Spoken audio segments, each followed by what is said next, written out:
Is it too late to sell?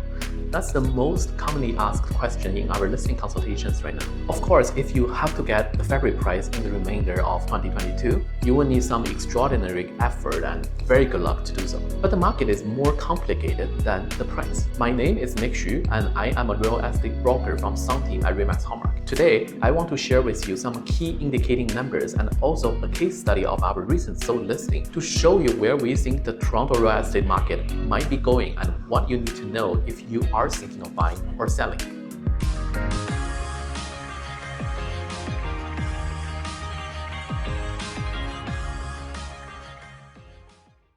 First, let's take a look at the September numbers in the city of Toronto. The average sales price has come to $1,061,876, 2.6% down from September last year, but that's also a 2.9% increase from August last month. Condominiums are having a slight appreciation of 3.2% in average price year over year, while low-rise homes are seeing prices coming down more significantly from the peak. In the York region, we saw the average sales price drop to $1,246,490, which is still on a continuous decline both yearly and seasonal. The number of new listings is also coming down, which is a noticeable change. The condo market is also following the same trend, being the only type of home enjoying a price appreciation at this time. Welcome to our real estate channel. I am Nick Xu, and we are here to help you maximize joy and profits when buying and selling real estate. I appreciate your support, and if this is the first time you have come to our channel, remember to like and subscribe.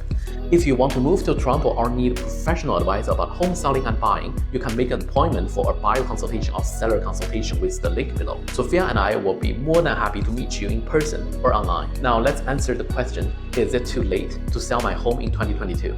To specify the question a bit further, I'm not talking to you if you have a new home to close or you have a job relocation or for whatever reason you have no choice but to sell your home within a short time frame. If that applies to you, you better put it on the market as soon as possible and do not try to time the market because you may not be able to tolerate the risk. But if you are in a situation just want to maximize your profit and are not in a rush to sell, if you just want to know, is it better to sell now or next year, then you should really pay close attention to the supply and demand in your local market. Check out the number of new listings, the inventory, and the number of sales to determine where you are in the marketplace. I'm taking the Greater Toronto area as example.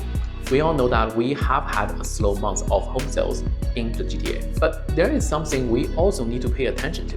Right now, there are 13,534 homes for sale in the GTA. That number probably doesn't mean much to you, but here is a reference number.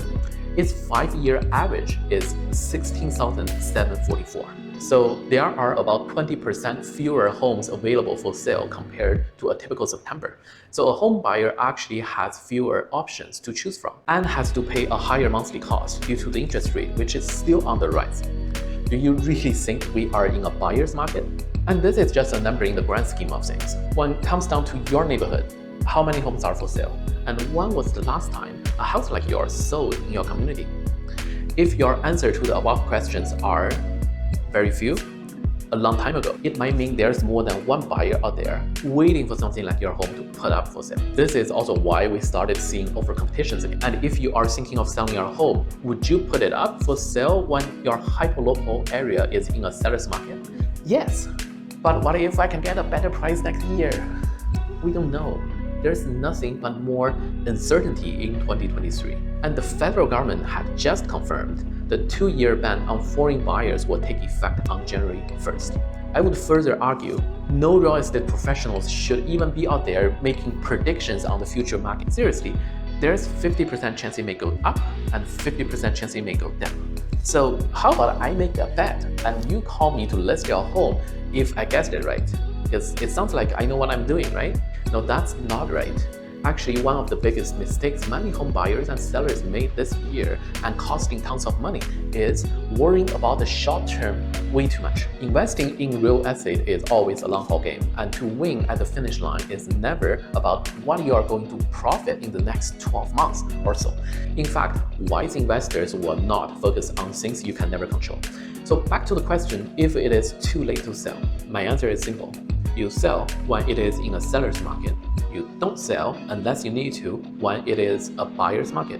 If you don't know how to determine a seller's or buyer's market in your community, just give me a call or make your comment below and we will let you know right away. Enough of the hypothesis. Now I'm going to tell you a story from start to finish with one of our recently sold listings because I think this is a very good representation of the market. It is not a trophy listing I would want to brag about because I didn't sell it within 5 days with multiple offers and over ask. It actually took us 4 months and we had to list 3 times. The whole process was stressful because the seller had to make a firm sale in order to close a new home they purchased. And we were a little bit late when we sit in our first listing consultation after Bank of Canada hiked the rate twice. But here is what I said to our seller. The housing market is traumatized right now, but I have seen this in 2012, 2017, and 2020. It takes time, but the market will recover. And for reference, in 2017, it took 6 months.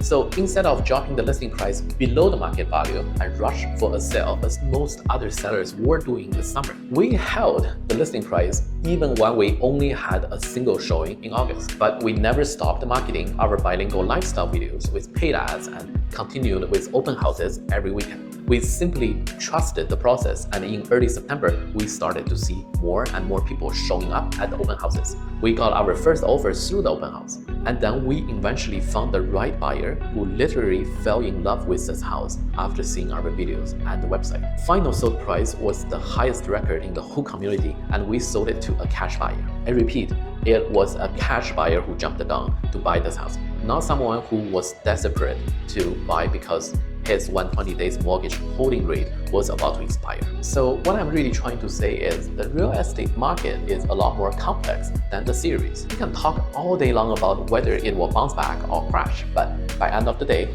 it takes a lot of experience and also courage to make the right decisions and advice. Thank you for watching my house market in Toronto and York region. My name is Nick Xu from Sound Team at Remax. We help you maximize joy and profits when buying and selling real estate. If you are looking to move, let's connect. I keep a pulse on what's happening in the market and in our areas, so you can feel confident in your decision to buy and sell a home today.